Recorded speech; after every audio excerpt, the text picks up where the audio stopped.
Puji Tuhan. Ya, eh, biasanya kalau di sini dipanggil bapak, ibu, saudara, sahabat, atau apa, adik-adik, anak-anak, adik-adik. Oke. Ya, oh bro, aduh, bro and sister. Oke, ya, gak apa-apa, tenang aja, murah kok ini. Ya, saya mengucapkan terima kasih tentunya kepada Kak Aldi sama Kakak Santi, sister, ya, sebagai pembina tentunya sebagai gembala UIC Pro. Beliau ini juga sahabat saya, kawan saya dan juga satu angkatan dengan saya. Kepada pengurus juga yang mempercayakan saya untuk saya berbagi, tentunya bukan hanya buat teman-teman saya di hadapan saya untuk mendengar, tetapi juga buat saya ini menjadi satu reminder. Ini biasanya hashtagnya Pastor Aldi reminder, ya. Jadi saya ambil itu dan nanti saya akan singgung itu juga. Terima kasih banyak buat kepercayaannya. Puji Tuhan. Saya tidak berlama-lama sampai jam 12 ya. Insya Allah, ya. Baik, saudara, sahabat-sahabat saya, bro and sister. Jadi siang hari ini saya tidak berbagi yang begitu dalam atau berbau teologi yang dalam, tapi yang sesuatu yang praktikal saja, yang gampang untuk bisa kita cerna.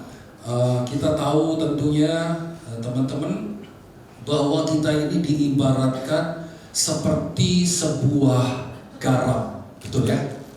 Seperti sebuah garam. Karena apa? Kalau garam sudah tidak menjadi asin, maka garam itu diapain? Dibuang. Ya. Sekalipun disebut dan orang mengenal bahwa, oh saya tahu bahwa ini adalah garam, tetapi kalau sudah nggak bisa dirasa dan sudah nggak ada rasa asin, pasti akan dibuang. Karena garam itu adalah salah satu bumbu yang kita pakai. Tentunya saudari-saudari saya yang sudah berkeluarga atau juga mungkin punya pengalaman dalam hal masak-memasak pasti menggunakan garam. Dan kalau kita mencari sesuatu untuk penyedap rasa pasti garam, atau mungkin ada hal-hal yang lain, tentu rasanya juga ada garamnya juga, walaupun itu kaldu jamur, kaldu apa dan segala macam, totole, saya pak sebut merek ya, apa itu pun pasti ada unsur garamnya, ya, untuk supaya masakan itu sedap atau enak untuk kita nikmati. Sekali lagi, kalau garam sudah tidak menjadi asin maka akan dibuang dan diinjak orang. Nah makanya siang hari saya mau berbagi tentang sebuah kekristenan. Karena mau gak mau kita harus merenungkan bahwa kekristenan itu adalah tentang kehidupan sehari-hari. Jadi bukan sekedar satu identitas di KTP kita masing-masing bahwa agamamu apa? Kristen. Saya pernah kupas ini juga di ibadah raya. Kalau kita benar-benar pengikut Kristus, kita harus menjadi Kristen yang sungguh-sungguh. Benar itu. Ya, coba kita melihat di dalam Efesus pasal yang kelima. Efesus pasal yang kelima, ayat yang ke-15. Karena itu, perhatikanlah dengan seksama bagaimana kamu hidup. Janganlah seperti orang bebal, tetapi seperti orang arif. Arif ini similar dengan bijaksana, punya kebijaksanaan yang dari Tuhan. Jangan seperti orang bebal, tegar tengkuk, angel kandanane, susah diarahkan, susah dinasehati, susah diberikan masukan yang baik. Makanya kenapa dikatakan perhatikanlah, ini menjadi, saya boleh katakan, yang harus kita garis bawahi. Perhatikanlah. Tadi Kakak Santi udah singgung tentang perhatikanlah burung-burung, bahwa Tuhan itu sudah pelihara burung-burung. Sekarang giliran kita, perhatikanlah dengan seksama bagaimana saya dan saudara hidup. Berbicara kita harus memperhatikan bagaimana kita hidup. Itu artinya bagaimana kita memperlakukan orang lain. Bagaimana kita harus hidup dan bersosialisasi sebagai makhluk sosial. Karena kadang-kala kita lupa bahwa kita ini membawa identitasnya Allah, kita membawa gambarnya Yesus, tetapi karena sudah ada di dalam satu lingkungan, dalam pekerjaan, dalam berbagai macam orang, sehingga ada kata kita sudah lupa dan menanggalkan nilai-nilai Kristus, sehingga kita nggak sadar kita sudah mulai menjadi serupa dengan dunia. Sadar nggak teman-teman? Kadang-kadang ini, oh iya ya, aku kok sudah menjadi sama ya dengan mereka yang notabene yang image bahwa mereka nggak kenal Tuhan. Tahu-tahu nanti kalau udah sadar, ya wis lah, nanti aku tak berdoa, aku mau bertobat. Bapak Ibu Saudara, contoh kapan? Tadi malam. Saya tadi malam itu saya dengan anak saya dengan anak saya yang pertama dan kedua. Saya habis jemput dari gereja, dan ini sering kali terjadi di Selautan. Di Selautan itu sebenarnya satu arah apa dua arah? Satu arah kan ya? Satu arah. Nah, tapi kan masih banyak kan yang melanggar. Yang paling banyak melanggar itu sepeda motor. Nah, tadi malam saya kedapatan ada mobil.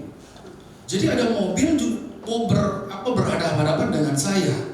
Wah, ini mau adu banteng ini. Terus saya akhirnya ngalah, saya ke kiri, tapi saya buka kaca. Woi, saya begini kan. Kau ada yuk. Terus dia balas, "Apa? Ini aku." Tak pikir, waduh, dia terus ngomong gaya. Ya, saya ingat, Tuhan, saya ini hamba Tuhan.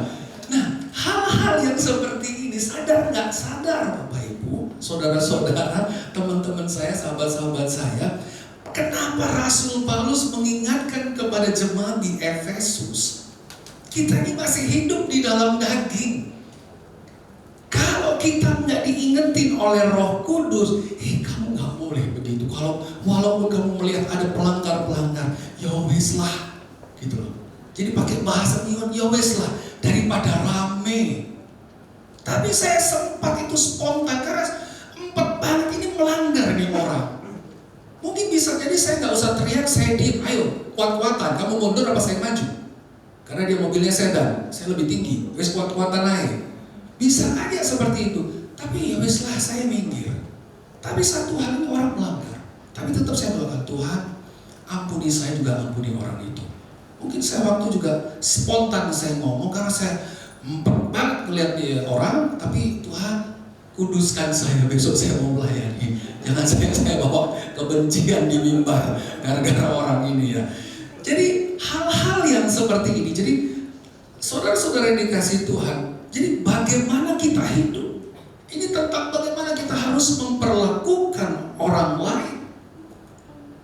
Berbicara memperlakukan orang lain ini juga berlaku buat kita bagaimana yang sudah berkeluarga, seorang istri juga menghormati, memperlakukan suami. Begitu juga suami memperlakukan istri, seorang pimpinan juga memperlakukan pegawainya, bawahannya. Karena yang sering terjadi sebagai seorang pimpinan sehingga berlaku tidak adil, semena-mena, tidak, kalau pakai bahasa Jawa, tidak nguwongke, tidak memanusiakan. Sehingga kalau sudah jengkel, sudah amarah keluar, hewan, binatang yang keluar. Jadi bagaimana kita memanusiakan orang kalau mulut kita penuh dengan perkataan yang mendiskreditkan orang lain, yang merendahkan orang lain, padahal dia adalah sesama kita. Sekalipun kita dapat, Pak, saya mangkel orang ini, aduh bencet, kerjanya kayak gitu, dia nggak teratur, nggak disiplin. Apakah harus mulut kita yang dikuduskan, mulut kita yang dibersihkan oleh kuasa Tuhan seperti Yesaya? Karena ada bara itu berbicara tentang urapan, tentang kuasa Roh Kudus. Sehingga ini kan bulan pelayanan ya, sebagian besar kan sudah melayani. Kita melayani Tuhan bukan hanya dengan tangan, tapi dengan mulut. Seperti saya juga menyampaikan kebenaran. Tapi kalau mulut ini juga dipakai dengan hal-hal yang tidak berkenan, apakah Tuhan mau menerima setiap apa yang kita lakukan? Dan salah satunya adalah pelayanan. Saudara-saudara yang dikasihi Tuhan, memperlakukan orang lain. Kita sebagai makhluk sosial, sejelek-jeleknya, sekurang-kurangnya, ketidaksempurnaan juga itu adalah bagian diri kita, dan yang sempurna hanya Tuhan. Mari jangan kita terburu-buru untuk menghakimi sesama, berasumsi kepada orang-orang lain, kita menduga-duga padahal kita masih belum tahu apa dia melakukan hal yang seperti diperkatakan oleh si A, oleh si B yang katanya. Saudara yang dikasihi Tuhan, Tuhan mau supaya kita benar-benar menggambarkan bagaimana pikiran Kristus itu ada di dalam pikiran kita. Perkataan Yesus itu ada di dalam perkataan kita. Hati Yesus yang lemah lembut itu juga ada di dalam setiap hati kita. Bagaimana sebagai orang tua memperlakukan anak-anak kita. Bagi para orang tua yang dipercaya sudah memiliki anak, mungkin ada capeknya, ada kesalnya. Aduh, aku kesel ngurusi anak-anak. Saya nggak setuju sebenarnya kalau ada orang tua sudah bergelugus, aku kesel. Memang capek. Tapi kalau bisa jangan dilontarkan kepada anak-anak mendengar. Sehingga anak-anak, loh papa mama ternyata capek yang ngurusin aku. Mungkin dia nggak tahu harus mikir kayak gimana. Tapi kalau orang tua sudah berbicara seperti itu, Bapak Ibu, para orang tua, sahabat-sahabat saya, kalaupun capek, ngeluhlah sama Tuhan. Ngeluhlah, aduh Tuhan, saya nyesel punya anak. Ya jangan. Tapi ayo bilang, Tuhan berikan saya kekuatan, mampukan saya untuk saya membesarkan anak-anak saya, untuk saya mendidik dan memampukan mereka bertumbuh sesuai yang Tuhan mau. Jangan aduh capek Tuhan. Ya, para orang tua. Jadi bagaimana kita harus memperlakukan juga anak-anak. Saya tadi sudah singgung bagaimana kita bersikap kepada pemimpin. Saya diajarkan waktu saya sekolah di Singapura, how to treat your leader, how to treat the people. Jadi bagaimana kita memperlakukan orang-orang di sekitar kita, bagaimana kita memperlakukan pemimpin kita, bagaimana kita memperlakukan sesama pelayan. Kita harus tahu nilai-nilai, kita tahu harus, karena etika. Saya hanya melihat saya tidak tahu ya di zaman-zaman terakhir ini, saya hanya melihat ada banyak krisis moral, krisis tata krama, etika, kesopanan, bagaimana juga cara kita harus menghormati pemerintah. Kita belajar dari Yesus. Yesus masih menghormati, menyampaikan kepada murid-muridnya bagaimana kita harus tunduk dan taat kepada pemerintah, kaisar pada zaman itu. Begitu juga kita sebagai anak-anak Tuhan, bagaimana kita harus tahu bertata krama, etika. Karena saya nggak tahu orang-orang muda sekarang sudah mulai nggak tahu, sulit ya. Jadi bagaimana bersikap sopan santun. Kalau orang Jawa bilang unggah-ungguhnya udah nggak ada. Makanya kadang orang tua tuh bilang, aduh, anak zaman sekarang ya unggah-ungguhnya kurang, sopan santunnya kurang. Seharusnya idealnya kita ini sebenarnya sebagai orang timur tahu budaya, tahu tata krama. Tapi kalau kita kembali kepada firman Allah, itu banyak sekali pengajaran-pengajaran sopan santun. Saya kalau mau bicara sebenarnya ada, kalau saya mau berbagi itu tentang brain, ya, behavior dan beautiful. Ini harus dimiliki sama anak-anak Tuhan. Brain, behavior, sama akhirnya beautiful. Ini tentang satu kecantikan yang ada di dalam. Brain kita perlu, ya. Behavior, apa gunanya kita? Jadi beautiful is nothing kalau nggak ada behavior. Ini nggak cuma bicara tentang wanita, keseluruhan kita. Makanya kita ini punya nilai. Kastanya kita tinggi, makanya tadi sudah disinggung, kita ini berharga. Kenapa dikatakan berharga? Kita ini sudah manusia ciptaan baru sejak kita percaya sama Yesus, bahwa kita bukan kita lagi, tapi Kristus di dalam kita. Artinya kelas kita ini tinggi sebenarnya, kasta kita ini tinggi. Kita ini menjadi dependable person, orang-orang yang bisa diandalkan. Harusnya perusahaan-perusahaan itu makanya kenapa dicari, apalagi yang beragama Kristen. Tapi seberapa banyak setelah masuk kerja yang agama Kristen bencek no pisan. Ya kan banyak yang kecewa. Aduh Pak, kalau bisa jangan orang gereja, gak enak. Nanti kalau ada sesuatu ditegur, Pak marah dia gak ke gereja, gak mau ketemu satu ibadah melengos. Karena ada konflik, ada singgungan ketika bekerja. Pak kalau bisa orang lain aja. Saya gak tahu apa masih ada embel-embel dicari ya, kalau bisa mungkin sponsor titip, kalau bisa anak Tuhan Pak. Masih ada ya? Masih ada atau sudah enggak? Semua oke lah, yang penting qualified ya. Yang penting memenuhi syarat ketentuan berlaku. Jadi saudara-saudara yang dikasih Tuhan, sekali lagi kita ini adalah sebagai membawa pribadi yang membawa image-nya Tuhan. Kita nilainya tinggi. Artinya makanya kita harus punya manners. Do you know manners?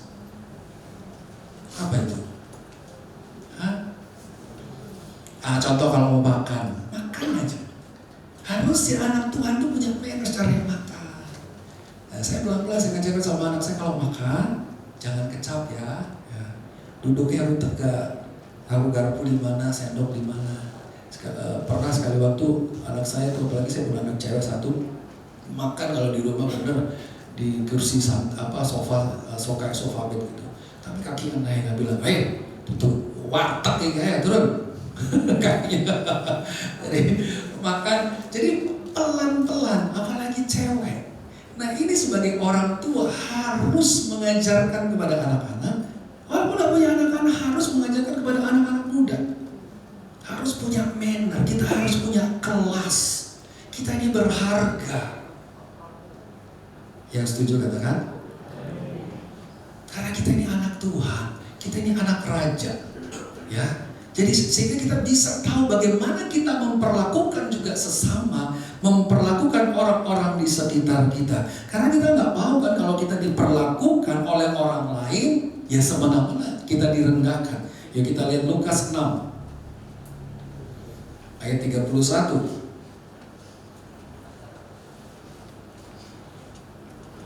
Lukas 6 ayat 31. Dan bagaimana kamu kehendaki supaya orang perbuat kepadamu, perbuatlah juga demikian kepada mereka. Jadi kalau kita mau orang lain berlaku baik kepada kita, berlaku sopan, menghormati, kita juga harus hormati mereka. Loh, lihat lebih pantas dia menghormati saya Pak. Backgroundnya beda, klasternya beda Pak, klasternya aja udah beda. Komunitasnya beda. Masa yang maaf yang kastanya lebih tinggi. Ada juga ya di kultur, ada di saudara kita juga tempat lain masih ada kasta-kastanya. Nah kalau sudah bicara kasta, nanti kalau yang menikah kastanya beda nggak bisa. Ya, sukunya juga beda. Waduh, apa masih ada yang masih pegang seperti itu? Beda kulit, apa masih ada? Kalau masih ada, bertobat ya teman-teman. Ya, mungkin para orang tua. Jadi kita harus putuskan itu mata rantai yang tidak baik. Mungkin ada pengajaran-pengajaran, pengetahuan-pengetahuan yang tidak baik. Ingat, kita ini siapa di hadapan Tuhan, dan kita membawa gambarannya Tuhan. Sekali lagi bahwa kita ini manusia ciptaan baru di dalam Kristus. Kita bawa DNA-nya Kristus. Kita ini keturunan melebihi sultan. Kalau dia bilang, wah sultan, gaya hidup sultan. Kita melebihi gaya hidup sultan.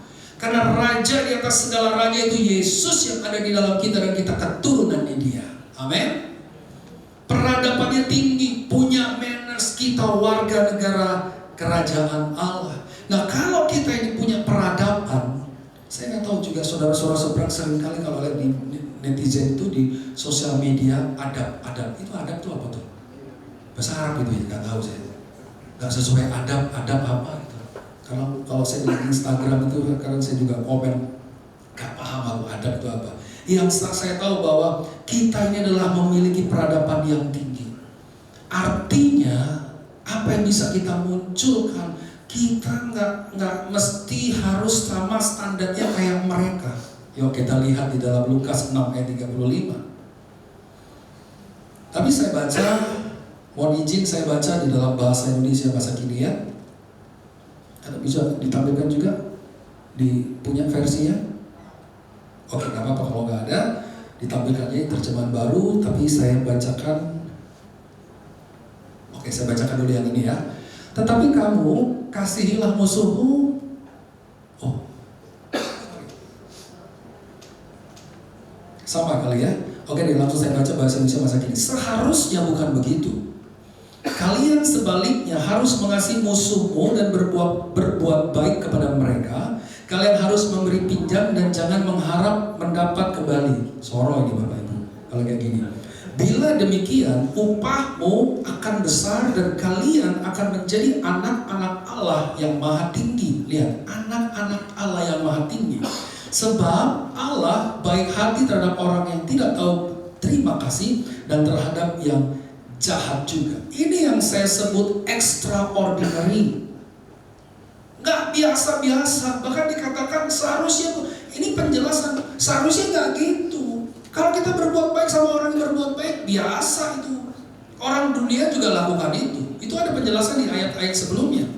Justru ditegaskan, kalian sebaliknya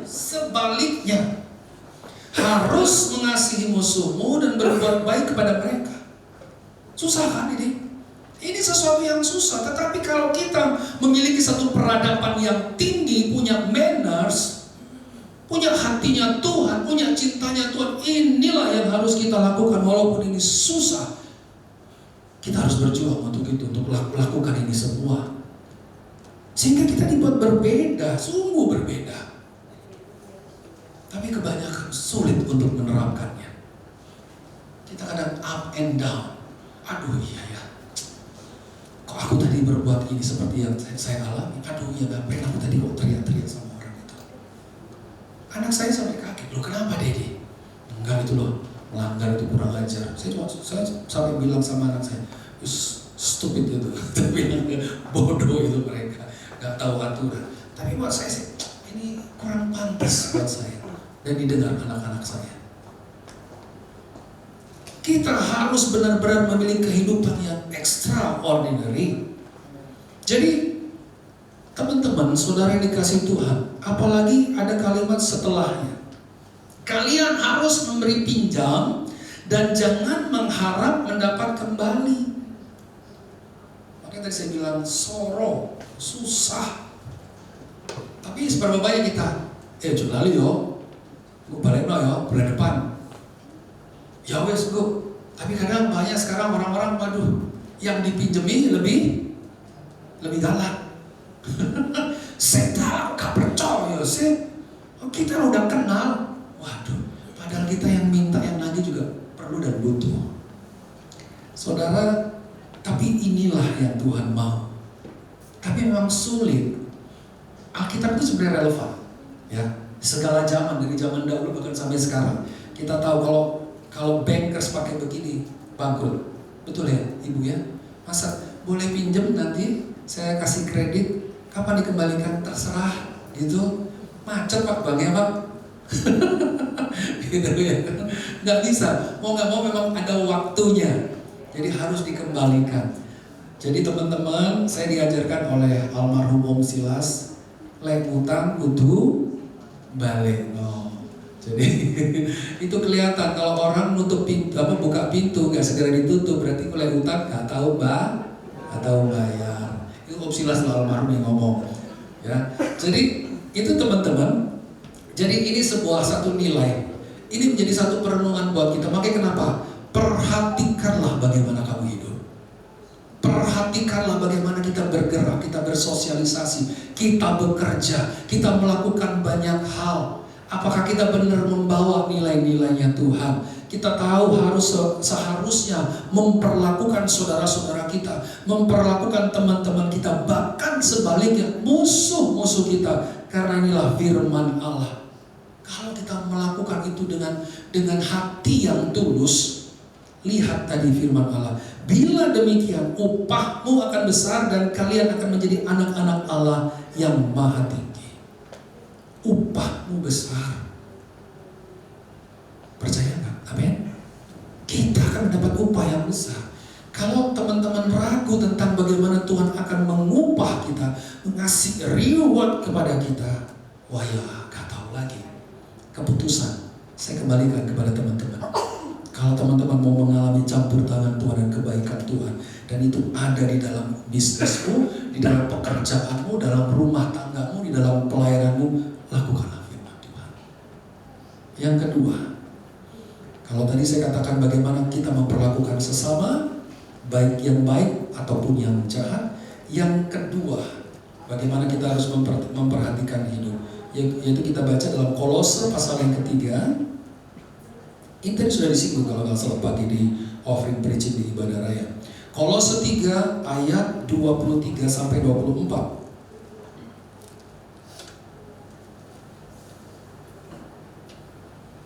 Kolose 3 ayat 23 dan 24. Apapun juga yang kamu perbuat, perbuatlah dengan segenap hatimu seperti untuk Tuhan dan bukan untuk manusia. 24. Kamu tahu bahwa dari Tuhanlah kamu akan menerima bagian yang ditentukan bagimu sebagai upah. Kristus adalah Tuhan dan kamu hambanya. Makanya kenapa saya buat satu pertanyaan, yaitu di poin kedua, bagaimana cara kamu bekerja? Bagaimana kita beraktivitas? Bagaimana kita berbuat segala apapun kesibukan sepanjang hari? Kerja, membangun bisnis, sibuk dalam rumah tangga, ngurus anak ini dan segala macam, bersih-bersih, apapun itu. Lihat, apapun juga yang kamu perbuat, perbuatlah dengan segenap hatimu seperti untuk Tuhan dan bukan untuk manusia. Kalaupun apa yang kita buat seperti saya singgung tadi, aduh capek ngurus anak, aduh bersih-bersih lagi. Jangan ngomel, jangan ngedumel. Pelayanan juga, aduh capek, aku nih dari pagi, aduh belum lagi nanti sampai sore, nggak sempet ganti baju, nggak sempet mandi lagi. Jangan ngomel. Tuhan yang perhitungkan. Kalau kita melakukan hal yang baik, puji Tuhan kalau dilihat oleh orang-orang di sekitar kita, teman-teman kita, dan wah kamu rajin ya kamu nih. Tapi ada satu hal, kalau kita juga melakukan hal itu dengan tulus, dengan hati yang bersukacita, dengan senang hati, gak cuma rekan-rekan kita sesama manusia melihat, tapi Tuhan melihat juga di dalam hati kita, di mana setiap teman-teman kita nggak tahu hati kita. Tuhan itu juga perhitungkan. Saya mengutip ya, siapa yang mengatakannya? Ini dalam bahasa Inggris, tapi saya Indonesiakan aja, bahwa manusia itu cuma bisa ngasih award, tetapi kalau Tuhan mengasih reward. Saya lupa itu siapa yang ngomong itu waktu di penghargaan atau di film di Amerika. Man gives award, but God gives reward. Kita mau salah satu atau dua-duanya? Pasti kita mau dua-duanya. Kita dapat award, puji Tuhan, asal itu tidak menjadi sombong. Tapi yang lebih lagi, kalau Tuhan sudah ngasih reward, itu nggak bisa dibandingkan dengan apa yang manusia buat, mungkin sebagai upah. Kita bisa nggak puas apa yang diberikan oleh manusia, tetapi kalau Tuhan udah kasih, aduh, kita kadang speechless, nggak tahu mau ngomong apa Tuhan, karena begitu baiknya Tuhan, jadi nggak terukur. Sehingga itu membuat kita, mendorong kita, Tuhan apa yang bisa aku buat? Oke, aku mau melayani Tuhan, aku mau berbuat lebih baik lagi Tuhan, tuntun aku ya Tuhan. Saya yakin orang-orang yang seperti ini, orang-orang yang dapat cintanya Tuhan. Kalau kita sudah dapat cintanya Tuhan, kita tahu bagaimana memperlakukan orang lain tanpa memandang suku, background, pendidikan, posisinya dia apa, dia paling rendah pun, aduh, saya menghormati dia. Yesus, lihat, dia berkorban, tapi dia mengajarkan juga sesuatu kepada murid-muridnya. Dia itu siapa? Dia posisinya lebih tinggi dari semua apa yang ada di dalam dunia. Tapi dia mengosongkan diri dan membasuh juga kaki murid-muridnya. Ini yang patut kita harus belajar. Sama juga saya. Kami juga teman-teman hamba-hamba Tuhan harus belajar. Benar-benar punya hati seorang hamba. Jadi saudara-saudara dikasih Tuhan, teman-teman saya di EYC Pro, ayo, apapun juga yang engkau perbuat, kalaupun engkau ada tantangan, engkau menghadapi orang-orang yang mungkin menjengkelkan, jangan sampai kita melakukan itu dengan terpaksa. Ayo kita mau fokus. Saya mau lakukan walaupun saya lelah, saya capek, saya penat. Saya pandang Tuhan, saya mau lakukan ini buat Tuhan. Oke, kalau saya ngomong capek, anak saya 3 tanpa pembantu. Jadi yang saya pegang begini, saya sebagai orang tua, anak-anak saya nanti kalau diizinkan sampai besar, dan saya diizinkan melihat mereka tumbuh besar sampai mereka berkeluarga, tabur tuai, saya melakukan yang baik buat anak-anak saya. Mereka juga akan nanti melakukan hal yang baik kepada orang tuanya. Itu harapan saya. Walaupun ada banyak kejadian, sekarang banyak anak-anak udah lupa sama orang tuanya. Tapi saya pegang tabur tuai. Kalau saya bersikap kepada anak-anak saya baik, nanti mereka juga akan bersikap kepada orang tua juga baik. Itu menjadi doa saya. Jadi mari teman-teman yang sudah berkeluarga dan dipercaya ada anak di dalam rumah tanggamu, jangan ngeluh. Bahasa Jawanya apa? Ngeres ngomong. Ya, capek. Tapi kalau ojo sambat, saya tadi lihat dengar itu. Ojo sambat. Ada itu lagunya kalau nggak salah. Aku gak sambat mana Tuhan.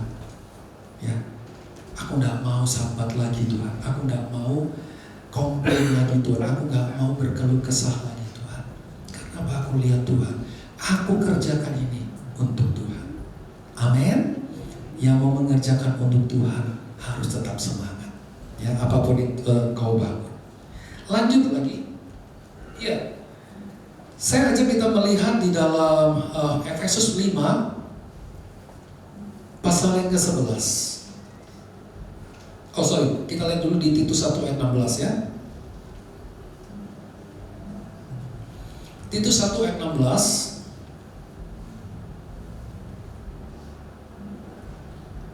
Demikian firman Tuhan, mereka mengaku mengenal Allah, tetapi dengan perbuatan mereka menyangkal Dia. Mereka keji dan durhaka dan tidak sanggup berbuat sesuatu yang baik.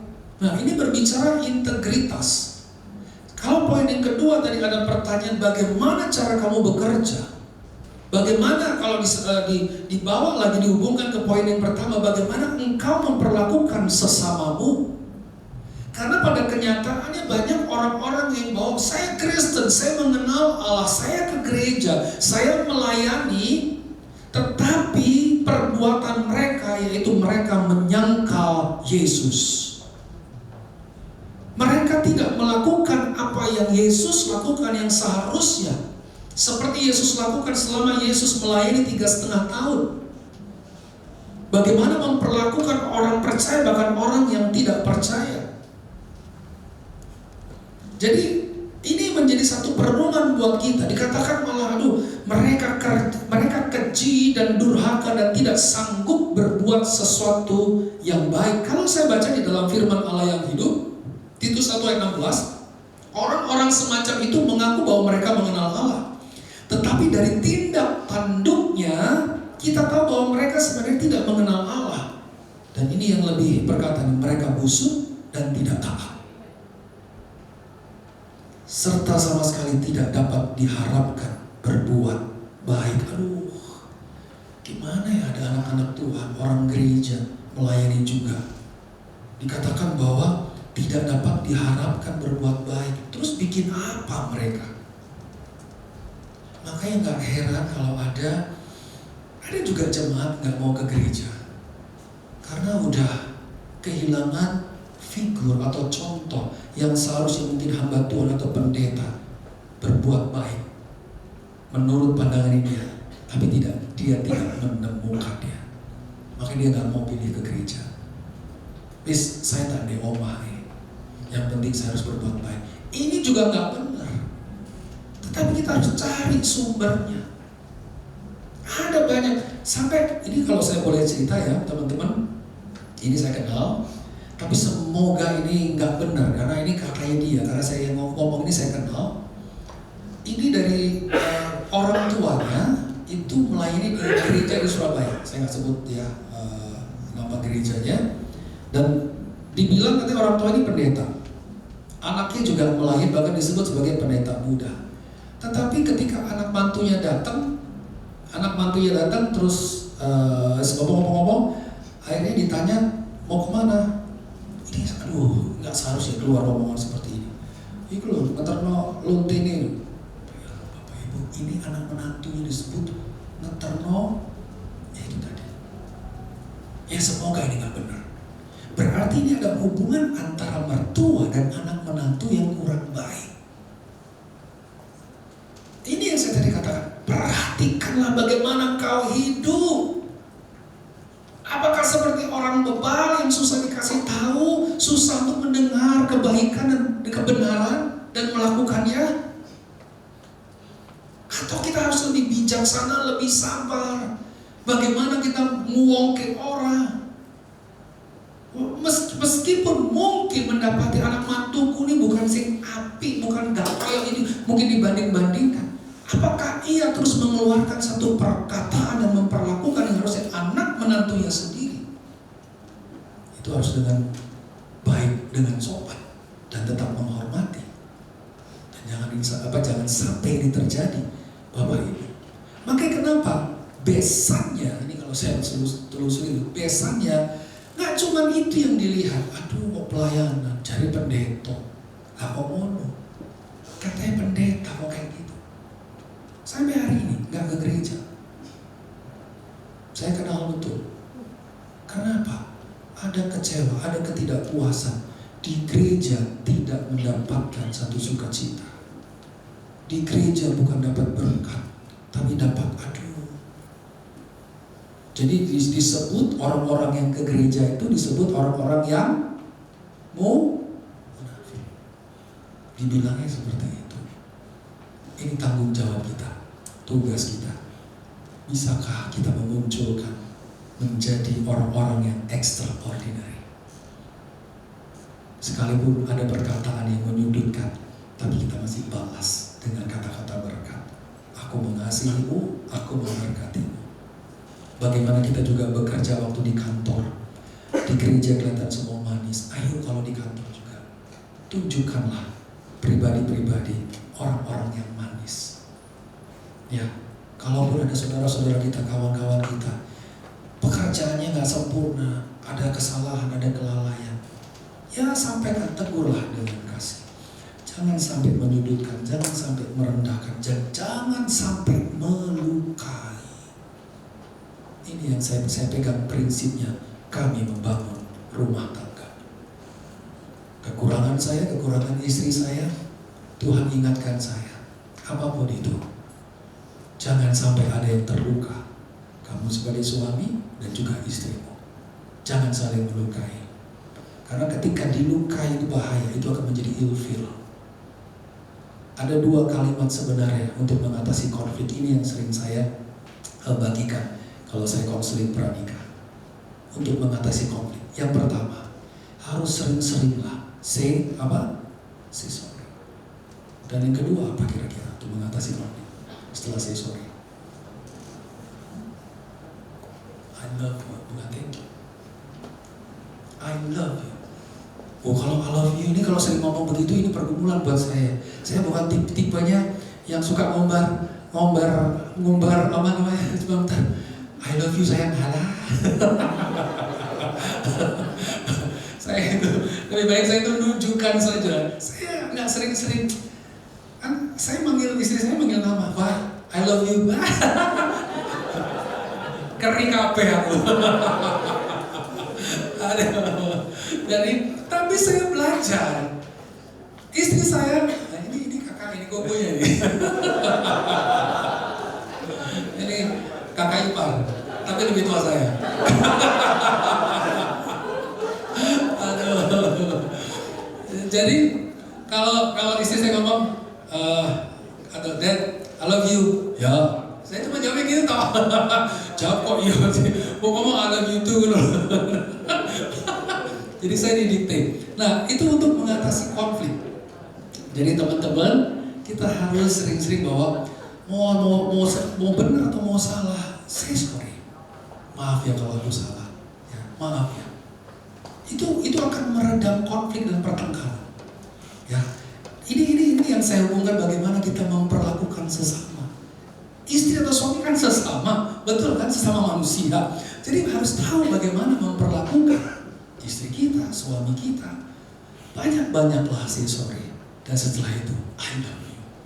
Ya saya bukan gak pernah, jarang. Pernah tapi jarang. Itu. Ya itu. Jadi teman-teman yang dikasih Tuhan, itu tadi. Ada banyak orang mengenal Allah tetapi tindak tanduknya kita tahu bahwa mereka sebenarnya tidak mengenal Allah. Efesus 5 ayat yang ke-11. Saya minta tolong pemain musik. Efesus 5 ayat yang ke-11. Janganlah turut mengambil bagian dalam perbuatan-perbuatan kegelapan yang tidak berbuahkan apa-apa. Tetapi sebaliknya telanjangilah perbuatan-perbuatan itu. Jadi ini artinya jangan kompromi dengan mereka yang berbuat jahat.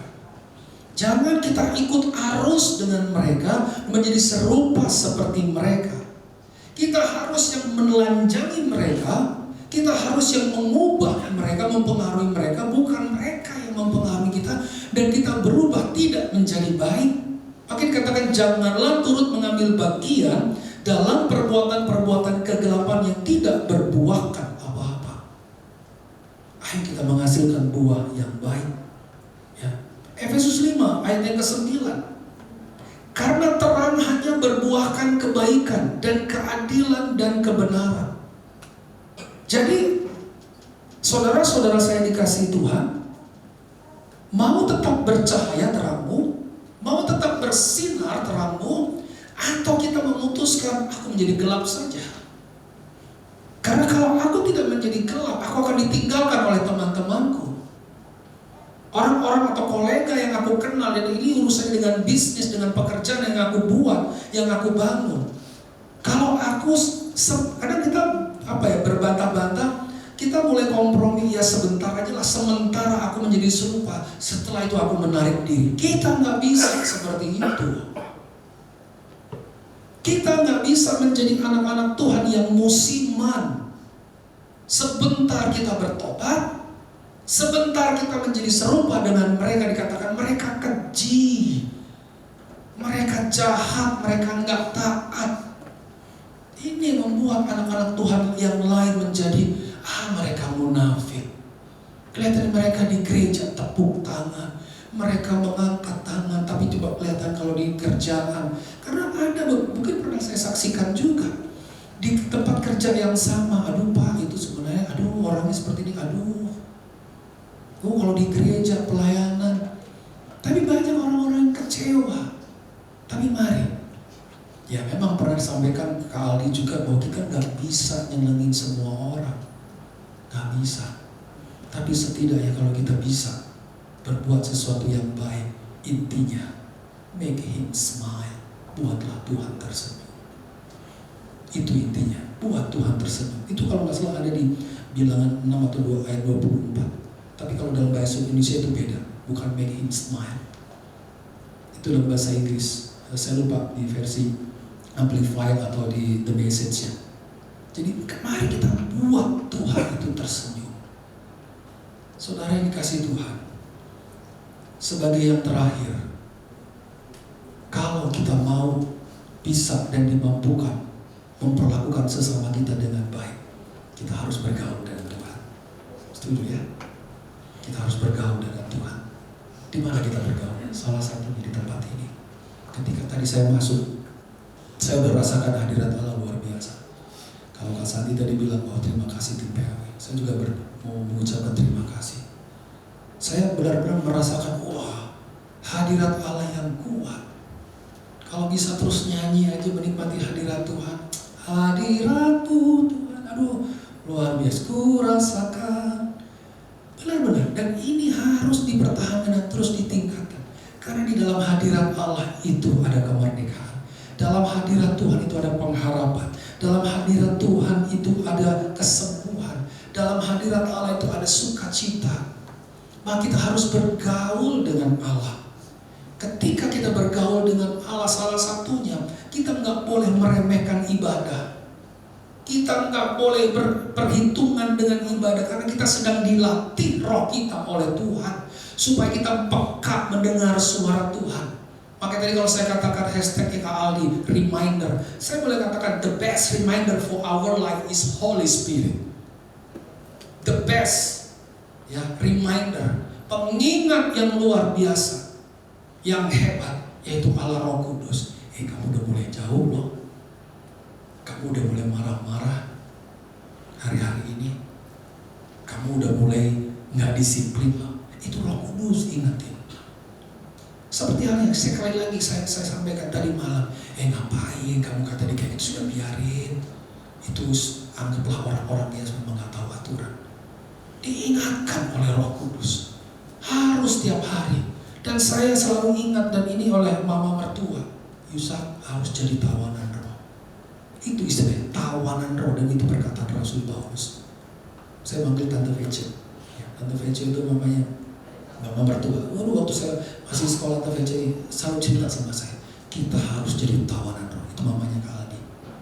Tawanan roh. Ketika kita jadi tawanan roh, kita ini syarat dengan kelemahan, bikin salah, kadang salah ngomong, salah bertindak. Hati-hati. Tapi ketika Roh Kudus mengingatkan kita, ayo balik ke jalan yang baik yang Tuhan mau. Saya mengajak kita naikkan pujian ini. Basuh aku di dalam darah-Mu ya Tuhan. Basuh aku di dalam darah.